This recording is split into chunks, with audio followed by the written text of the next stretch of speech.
नमस्कार, मैं हूँ आपके साथ आशा राउत। आज आज की इस विशेष चर्चा स्वास्थ्य पर विशेष चर्चा में एक बार फिर हम आपका स्वागत करते हैं। आज हमारे साथ हैं न्यूरोलॉजिस्ट डॉक्टर शुभम कौंडिन्य। आपसे बात करेंगे हम जो नसों से संबंधित, ब्रेन स्ट्रोक से संबंधित जितनी भी स्वास्थ्य परेशानी होती है, उनके विषय में डॉक्टर साहब डिटेल से बताएंगे क्या-क्या उसके लक्षण होते हैं, कौन-कौन सी बीमारियाँ, क्योंकि आजकल की जो हमारी जीवन शैली है दिन-ब-दिन बदलती जा रही है। जो बीमारियाँ दिन पे दिन नई आ रही हैं, उनके बारे में डॉक्टर साहब से बात करें। सर, आपका बहुत-बहुत स्वागत है आज की इस स्वास्थ्य पे विशेष चर्चा में। सर, न्यूरो से जो संबंधित जो बीमारियाँ होती हैं, कौन-कौन सी होती है और इसमें आप डिटेल में हमारे दर्शकों को बताएँ? जी, धन्यवाद। न्यूरो से रिलेटेड सम बीमारियाँ ब्रेन और रीढ़ की हड्डी जी। से रिलेटेड जुड़ी हुई होती हैं। हम शुरुआत कर सकते हैं ब्रेन स्ट्रोक से, जिसे आम भाषा में लकवा कहते हैं। जी। जो एकदम से किसी का हाथ-पैर हिलना बंद हो जाए, मुँह टेढ़ा हो जाए या ज़ुबान चली जाए। उसका इलाज समय पे हो जाए तो मरीज़ काफ़ी हद तक ठीक हो जाते हैं। दूसरे हम एक विषय में बात कर सकते हैं दौरे की, एपिलेप्सी जिसे कहते हैं। मिर्गी। मिर्गी का दौरा, जी। जो बचपन की उम्र से लेकर बुढ़ापे में कभी भी आ सकता है। कारण जी। उसके कुछ भी हो सकते हैं, शुगर कम से लेकर कि दिमाग में ट्यूमर तक। तीसरी हम एक बहुत कॉमन चीज़ की बात कर सकते हैं, हेडेक, सर दर्द। आजकल हमारी माताओं-बहनों बहुत कॉमन हो चुका है कि हर एक को घर में थोड़ी देर सर दर्द रहता है, फिर ठीक हो जाता है, सो जाती हैं, ठीक हो जाता है। जी। या फिर धूप में जाते हैं, ठीक हो जाता है। माइग्रेन इसका बहुत कॉमन जी, मैं लक्षण है। यही जानना चाहती थी क्योंकि एक सिर दर्द होता है, नॉर्मली क्या है आजकल हर दूसरे व्यक्ति क्योंकि ज़्यादा काम कर लेते हैं, स्ट्रेस लेते हैं तो सर दर्द हो जाता है। बिल्कुल। एक अलग तरह का दर्द होता है माइग्रेन जिसे हम कहते हैं। हाँ जी। तो माइग्रेन और नॉर्मल जो सिर दर्द होता है उसमें क्या फ़र्क है? माइग्रेन एक विशेष प्रकार का सिर दर्द होता है, जो 4 से 72 घंटे तक चल सकता है। लोगों को 3 से 4 दिन तक रह सकता है। इसमें एक तरफ सर दर्द रहेगा, उसके साथ उल्टी या उल्टी आने का मन करेगा। अच्छा। ज़्यादा धूप में या लाइट में उन्हें इरिटेशन होने लगती है, चिड़चिड़ापन लगता है या फिर ज़्यादा तेज़ शोर हो गया, आस-पास से कुछ भी बच्चा भी चिल्लाते हुए जा रहा है, तभी सर दर्द होता है। इसके इलाज अगर समय पे हो और सही डोज़ पे हो, तो ये 100% क्योरेबल है। अगर नहीं, तो आपको सालों-साल परेशान कर सकता है, जिसकी वजह से आपका काम में प्रोडक्टिविटी बहुत डाउन हो जाती है। डॉक्टर साहब, आप क्योंकि सुभारती अस्पताल में अपनी चिकित्सा सेवाएँ दे रहे हैं, काफ़ी समय से मेडिकल लाइन में, कौन-कौन सी आजकल जो नॉर्मल जो बीमारियाँ जो आजकल बढ़ गई हैं, जैसे कि पहले तो कई सारी थी, आजकल जो अलग से डायग्नोस हो रही हैं, नई बीमारियाँ जो निकल के आ नई गई। बीमारियाँ कुछ जो अब अलग से डायग्नोज़ होके आ रही हैं, यूँ कहिए पहले थी, अब हमारे पास तकनीक जुड़ गई है। उनमें से एक है मल्टीपल स्क्लेरोसिस। बॉडी में कुछ एक हिस्से काम करने बंद कर जाते हैं, झुनझुनी आती है या दिखना कम हो जाता है या फिर आवाज़ कम हो जाती है। ये धीरे-धीरे, धीरे-धीरे चलता रहता है। ये नसें कमज़ोर होने की वजह से होता है, जो रीढ़ की हड्डी या फिर नसों में हो जाता है। दूसरी एक बड़ी कॉमन आजकल चलती है, डिमेंशिया जिसे कहते हैं, भूलने की बीमारी। भूलने। काफ़ी लोगों को होती है, इवन यंग पॉपुलेशन में भी 30 साल का भी नौजवान होते हैं, नौकरी पे जाना शुरू करते हैं, छोटे-छोटे बच्चे भूल छोटे-छोटे जाते बच्चे भूल हैं। जाते जी। हैं कि ये कॉपी कहाँ रखी से लेकर हाउसवाइफ तक भी कि बिल्कुल। सामान कहाँ क्या रखा है, और ये धीरे-धीरे इतना बढ़ जाता है कि लोग अपना रोज़मर्रा के काम नहीं कर पाते। नहीं कर पाते। चिड़चिड़े हो जाते हैं, चाय बनाने के लिए नमक डाल देंगे उसमें या फिर खाना बनाएँगे तो चीनी डाल देंगे दाल में, तो बहुत सारी चीज़ें बढ़ गई हैं। इसके अलावा स्ट्रोक अब काफ़ी कॉमनली आने लगा है। इसका सबसे बड़ा कारण ये है कि एनवायरनमेंट जैसे बदल रहा है। वेदर एकदम से चेंज हो रहा है, स्ट्रेस बढ़ रहा है, पॉल्यूशन बढ़ रहा है, तो इन सब चीज़ों से है। दूसरा स्मोकिंग, अल्कोहल तो हमेशा से एक रिस्क फैक्टर था ही। बिल्कुल। ये बीमारियाँ पहले भी थी, अब डिटेक्ट और अच्छे से हो पा रही हैं और समय से इलाज हो जाए, तो लोगों की ज़िंदगी संवर सकती है। सर, जैसे कि हम देखते हैं कई बार हाथों में और कई हिस्सों में झंझनाहट महसूस होती है। स्पेशली कई बार ऐसा होता है कि जैसे पैर का जो निचला हिस्सा होता है, तलवा जो बोलते हैं, हुँ। उसमें कई बार झंझनाहट महसूस होती है। ये भी उसी में ही आता है सर? ये भी न्यूरोलॉजिकल बीमारी है। अब ये भी 2 प्रकार से हो सकती है। कुछ लोग कहते हैं कि पैरों के नीचे जलन महसूस होती है, जलन। कुछ लोग कहते हैं सुन्न हो जाता है। दोनों अलग-अलग प्रकार से हैं। Diabetes capital of India, diabetes capital कहा जाता है बिल्कुल, इंडिया को। डायबिटीज़ बहुत ज़्यादा होती डायबिटीज़ का एक कॉमन साइड इफ़ेक्ट कह लें या फिर कॉन्सिक्वेंस कह लें, नर्व की दिक्कत, है। नसों की डैमेज, जिसकी वजह से वो झुनझुनाहट महसूस हो सकती है। पैरों से शुरू होगी, फिर हाथों के तलवों में होगी और धीरे-धीरे ऊपर की तरफ बढ़ेगी। अच्छा, डॉक्टर साहब, जैसे आपने बताया कि पैरों में जो झंझनाहट हो रही है, ये एक किसी बीमारी का सिम्पटम्स हो सकता है? ये बीमारी का सिम्पटम भी हो सकता है। जैसे कि? जैसे कि नर्व डैमेज जो होती है, या तो मिनरल्स की डेफिशिएंसी, बी12 हम बहुत कॉमन है। इंडियन डाइट बी12 में डेफिशिएंट होती है। ये जगजाहिर बात है, जी, जी। क्योंकि नॉन-वेज इतना प्रचलित नहीं है नहीं खाते। और जो है भी वो उसमें भी हम बहुत ज़्यादा पका के खाते हैं तो बी12 कम हो जाता है। B12 हमारी नस के ऊपर एक लेयर होती है। हम अगर एक तार की तरह समझें, कॉपर के तार की तरह नसों को, तो उसके ऊपर की प्लास्टिक की कवर जो होती है, उसको बनाने के लिए B12 चाहिए। ओके। अगर वो नहीं मिलेगा तो वो लेयर हट जाएगी हल और बस वो कॉपर एक तरह से रह नंगी तार हाँ, इलेक्ट्रिकल डिस्चार्ज करती रहेगी, तो आपको ओके। झंझनाहट फील होती रहेगी। झंझनाहट बहुत फील सिंपल तरीके से हम आपके दर्शकों अच्छा को बता एक्सप्लेन सकते कर हैं। अच्छा। तो जैसे कि आपने बताया B12 की कमी की वजह से, इसको पूरा कैसे कर सकते हैं? मेडिकल में मतलब दवाइयों के थ्रू तो है ही जो घर में हमारी जो चीज़ें होती हैं बिल्कुल। उसमें B12 का सबसे कॉमन वेजिटेबल्स वेजिटेबल बिल्कुल नहीं होता, नहीं होते। या अच्छा, तो नॉन-वेज। अगर आप नॉन-वेज नहीं खाते हैं, तो दही एक बहुत अच्छा सोर्स है।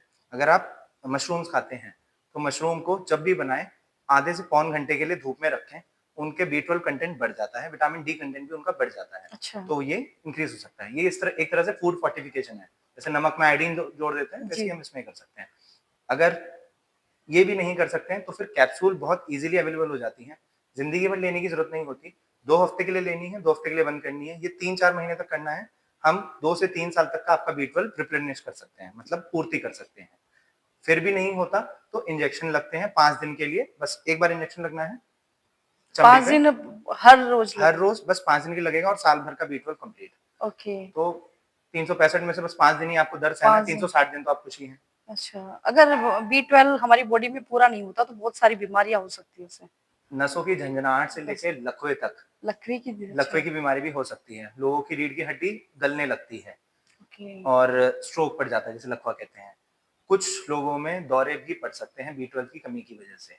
जो आपने बताया मिर्गी का दौरा पड़ सकता है, तो ये क्या उसी की वज़ह से होता हो सकता है? मिर्गी के दौरे के बहुत सारे कारण होते हैं। अगर हम निम्नलिखित बताएँ, तो दिमाग में कोई भी चोट लगी हो पुरानी, चाहे ब्लीडिंग हुई हो, उसकी वजह से दिमाग के सेल इरिटेट हो जाएँ, या फिर कोई ट्यूमर हो, तो उसकी वजह से वो एरिया को दबाने लगता है, तो उसकी वजह से दौरे आ सकते हैं। दूसरा जो सबसे कॉमन कारण मिल के आता है, वो होता है कि शुगर एकदम से किसी की डाउन चली जाती है, तो वो ओके, दौरे की तरह प्रेज़ेंट करता है। कई बार शुगर रेयरली शुगर काफ़ी ज़्यादा बढ़ जाए, बढ़ 600-800 जाता हो जाए, तब उन्हें दौरे पड़ सकते हैं। इसके अलावा बच्चों में दौरे बहुत कॉमन है, कि एडल्ट पॉपुलेशन बड़ों के मुकाबले बच्चों में काफ़ी बच्चे कॉमन है, जैसे कि चाइल्डहुड चाइल्डहुड में, ओके, बच्चों में काफ़ी कॉमन है। उसके कारण बतेरे हो सकते हैं, कुछ जगह आनुवांशिक होते हैं, जिसे हम जेनेटिक कहते हैं, कुछ जगह स्ट्रक्चरल होते हैं कि दिमाग में कोई चोट है, तो ऑपरेट करा जा सकता है। मिर्गी या एपिलेप्सी जिसे हम कहते हैं, 90 टू 95% कंट्रोलेबल होती है। सिर्फ 5% ही है जिसमें हमें 4 से ज़्यादा दवाइयाँ देनी पड़े या फिर अच्छा, सर्जरी की ज़रूरत पड़े। 95% कंट्रोल हो सकती है, परंतु 95% में से काफ़ी लोगों को जागरूकता नहीं है, तो 50% से भी कम लोग ही अस्पताल पहुँचते हैं। बाकी सभी सोचते हैं कि माता आ गई है माता ये या फिर देवता लग गए हाँ, हैं। लोगों में ऐसा लोगों में लगता है, धारणा है, धारणा है। तो धीरे-धीरे बदलनी अच्छा, पड़ेगी। अगर किसी को मिर्गी का दौरा पड़ता है, वो चाहे वो किसी भी एज में हो, उसका इलाज संभव है? उसका इलाज संभव है। ओके, पहले कारण ढूँढना है कि कारण क्या है? किस वजह से हो रहा है? किस वजह से हो रहा है? कोई ट्यूमर की वजह से है, चोट की वजह से है, वो नहीं है, तो दवाइयाँ अब बहुत आगे मेडिकल साइंस पहुँच गई है कि एक अगर साइड इफेक्ट है, तो उसके अलावा हम 4 दवाई दे सकते हैं कि हमें ये साइड इफेक्ट नहीं चाहिए। तो इलाज काफ़ी हद तक संभव है। अच्छा, बात की जाए ब्रेन स्ट्रोक की, इसका क्या मतलब मेन रीज़न कॉज़ क्या हो ब्रेन सकता है? कारण क्या स्ट्रोक हो सकता का मतलब समझेंगे, दिमाग के किसी एक हिस्से को खून की सप्लाई नहीं मिली, है? ओके, या फिर दिमाग के किसी हिस्से में खून की नस फट गई। 2 अलग-अलग प्रकार के होते हैं। अगर खून की सप्लाई नहीं मिली, यानी वहाँ क्लॉट जम गया है, जैसे गाँठ पड़ गई। जी, अब अगर वो समय रहते 4.5 घंटे, अभी वर्ल्ड एसोसिएशन का गाइडलाइन है कि 4.5 घंटे के अंदर वो अस्पताल पहुँच जाते हैं और हम उन्हें इंजेक्शन दे सकते हैं, वो क्लॉट बोलने का। तो 90% तक रिकवरी हो जाती है, डिपेंडिंग कि उसका साइज़ कितना है। छोटा अच्छा, साइज़ है तो अच्छे से रिकवरी होगी, बड़ा साइज़ है तो थोड़ी दिक्कतें आ सकती हैं। अगर वो पेशेंट 4.5 घंटे से लेकर 24 घंटे के बीच में पहुँचता है और कोई मोटी नस दिमाग की बंद रहती है, तो हुँ, ऑपरेशन के ज़रिए वो क्लॉट निकाला जा सकता है। ओके, 24 घंटे के बाद भी पहुँचते हैं, तो हमारे पास दवाइयाँ हैं कि जी, आगे ना बढ़े। वो जो क्लॉट है वो अपने आप धीरे-धीरे रिज़ॉल्व होता है। अगर खून फैलने वाला बात करें, जिसे हेमरेजिक स्ट्रोक कहते हैं, जी, उसमें अगर बहुत बड़ा साइज़ होता है तो ऑपरेशन जल्द से जल्द होना चाहिए। छोटा साइज़ होता है तो बस हमें उसके लिए कंज़र्वेटिव, मतलब दवाइयों के अनुसार ही, इंजेक्शन और दवाइयों के अनुसार ही उसकी सूजन कम करनी होती है। जी। स्ट्रोक जानलेवा से ज़्यादा दिक्कतें ज़्यादा पैदा करता है। इंसान बहुत समय तक बेड पे लेटा रहता है, किसी काम के लिए नहीं अच्छा, रहता, यदि किसी को ब्रेन स्ट्रोक होता है तो अच्छा, तो उसमें ज़्यादा दिक्कतें होती हैं। मूवमेंट में दिक्कत आएगी, हाँ जी, मूवमेंट में दिक्कतें आती हैं, आपका एक साइड की हाथ-पैर चलना बंद हो सकता है। पैरालाइज़ मतलब पैरालिसिस का अटैक जिसे कहते पैरालाइज़ हैं, ओके, तो उसका एक सबसे बड़ा कारण ये है।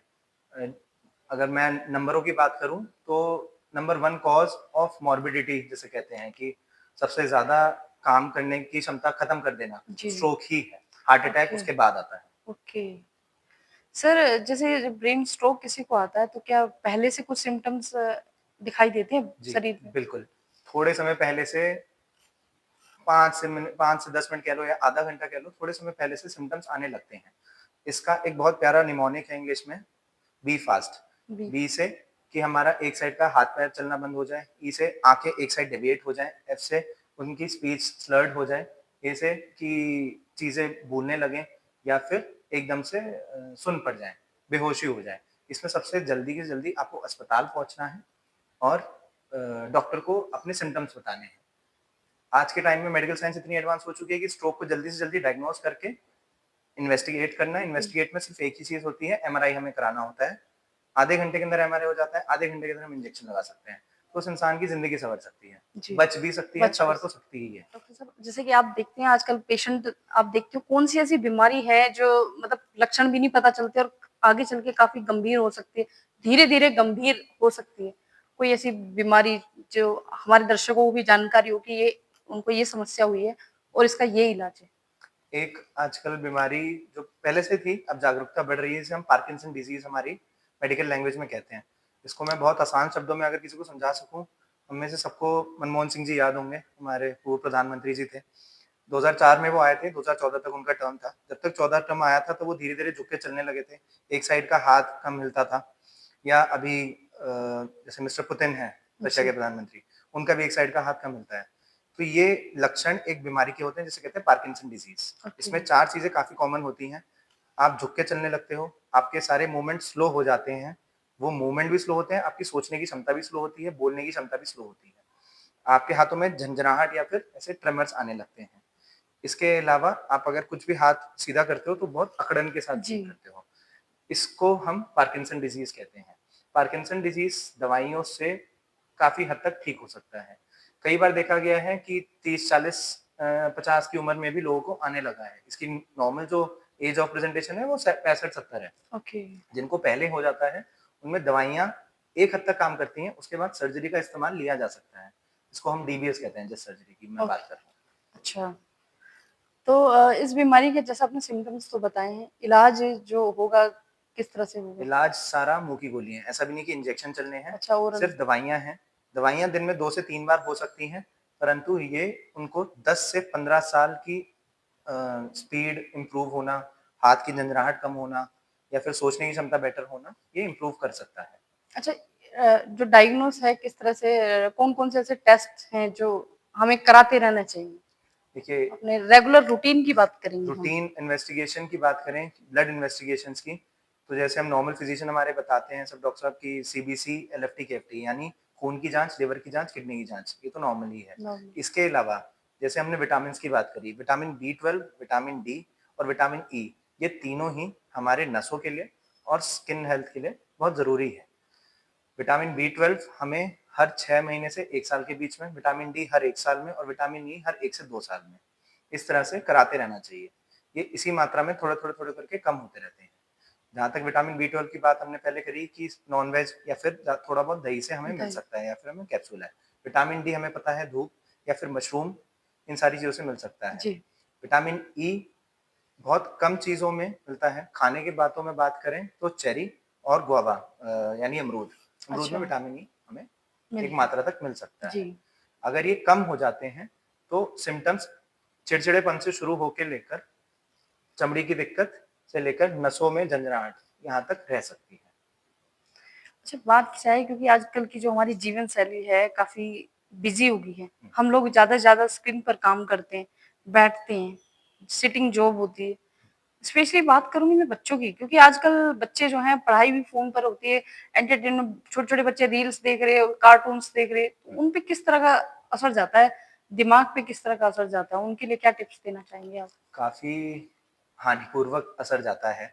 बच्चों को पहली बात करें स्क्रीन टाइम की तो 2 साल जो अमेरिकन अकेडमी ऑफ पीडियाट्रिक्स जो गाइडलाइन निकालती हैं, उनके हिसाब से 2 साल तक आपको स्क्रीन नहीं दिखानी है, बिल्कुल भी। 2 साल से लेकर 5 साल तक दिन में 2 से 4 घंटे तक आप स्क्रीन दिखा सकते हो। 5 साल से लेकर 10 साल तक 4 से 6 घंटे तक और क्योंकि अब एजुकेशन सब स्क्रीन बेस्ड हो गई जी। है, तो 10 साल के बाद आप 6 से 8 घंटे मैक्सिमम की पढ़ाई भी उनकी अगर स्क्रीन से हो रही है, तो इतना आप स्क्रीन दिखा सकते हो। स्क्रीन दिखाने में भी ये है कि फ़ोन, लैपटॉप सब काउंट होता है। ऐसा नहीं कि बस फ़ोन देख रहा है तो वही स्क्रीन टाइम है। दूसरी चीज़ ये कि ब्राइट कलर कम यूज़ करना है। काफ़ी कार्टून्स और काफ़ी ये आने लगे हैं, जिसमें बहुत ब्राइट कलर्स वो यूज़ करते हैं। जी, वो बनते ही इसलिए हैं ताकि बच्चा अट्रैक्ट हो और उसका ध्यान कहीं और ना जाए, बस स्क्रीन पे ही देखता रहे। स्क्रीन पे दिखाई। काफ़ी अब कार्टून्स हो गए या फिर कुछ चलचित्र हो गए जो कम सटल कलर्स के यूज़ होते हैं, जो हम बच्चों को दिखा सकते हैं अगर दिखाना ही है तो। जी, बाकी आप कोशिश करें कि उनको आउटर एक्टिविटी या पेरेंट्स अपने इन्वॉल्वमेंट में करें। गेम्स खिलाएँ, इंडोर गेम्स खिलाएँ अगर बाहर नहीं ले जा सकते। जितना बच्चा आपके साथ इन्वॉल्व होगा, आपकी बॉन्डिंग भी बढ़ेगी और उसका स्क्रीन टाइम पे डिपेंडेंसी भी कम होगा। जैसे ही स्क्रीन हट जाती है सामने से, आपने देखा होगा बच्चा एकदम चिड़चिड़ा हो जाता है, चिड़चिड़ा हो जाता हाथ है। पैर मारने लगेगा, खाना भी नहीं खाता। जी, एक आजकल निवाला छोटे-छोटे बच्चे बैठ के खाना खाते रहते हैं और हाँ, फ़ोन एक देखते निवाला मुँह रहते में हैं। जाएगा तो एक स्क्रीन चलेगी उसकी। बिल्कुल सर। ये चीज़ बहुत ज़्यादा अब प्रचलित होने लगी है और बहुत सारे माँ-बाप अब परेशान हो चुके हैं। करें क्या? बच्चा खाना नहीं खाएगा तो कैसे चलेगा? तो कैसे चलो चले? स्क्रीन दिखा लेते हैं, स्क्रीन दिखा के हो जाता है। थोड़े टाइम के लिए ठीक है, बिज़ी शेड्यूल है, ठीक है, कि कहीं बाहर जा रहे हैं, टैक्सी में हैं, फ्लाइट में हैं, ठीक है। हुँ, परंतु घर में हम ये चीज़ अवॉइड कर सकते अवॉइड हैं। करिए।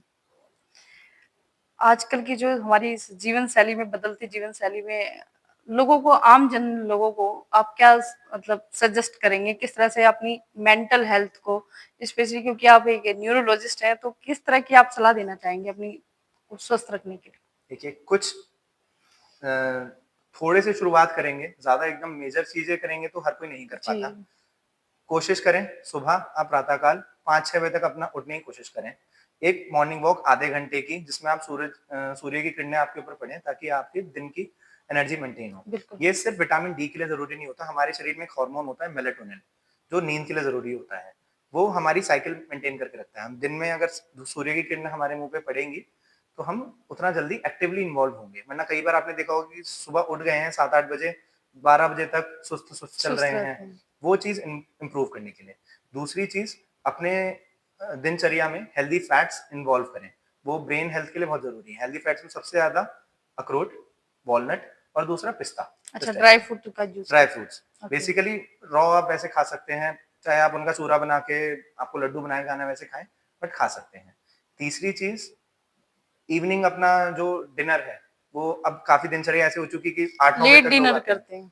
10 बजे तक खाना खाते हैं, 12 बजे तक सोते हैं। सोते फिर हैं। वो 8 बजे तक सुबह उठते रहेंगे। बिल्कुल। कोशिश करिए सूर्य ढला 7-8 बजे तक, मैक्सिमम 7-8 बजे तक। 7 बजे तक तो आप अपना अच्छा डिनर डिनर कर लेना कर चाहिए। लें, क्योंकि अगर आप डिनर कर लोगे 3 से 4 घंटे के लिए अगर आप कुछ नहीं खाए रहे होगे और 10 बजे तक सोते हो, आपकी बॉडी उसे पचा लेती है। आप खाना खाते ही अगर लेटोगे, तो आपके जी, पेट का सर्कुलेशन नहीं होता और जब वो सर्कुलेशन नहीं होगा, तो रात भर खाना वैसे ही पड़ा रहेगा। डाइजेशन नहीं होगा। वो इक्विवेलेंट उसी के लिए है कि सुबह जब आप चलने लगोगे तब वो डाइजेस्ट होगा। जी, तो कोई एडवांटेज नहीं है।